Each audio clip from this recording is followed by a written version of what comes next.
के रखै न हो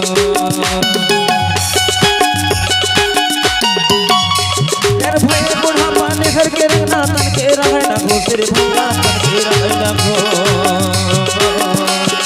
या काया से घनसा निकले मुर्दा मन में घोसर मोरे कोनो नहीं आए या काया से घनसा निकले मुर्दा मन में घोसर मोरे कोनो नहीं आए ये मोरे दादा दाई सुनने का मेरे भाई ये मोरे दादा दाई सुनने का मेरे भाई यही बूढ़ा पिता कोनो नहीं आए यही सियानी माँ कोनो नहीं आए इतियत में सब एक कैसा थी मारे माँ भाई कोनो नहीं आए ये बात सब एक कैसा थी मारे माँ भैया कोनो नहीं आए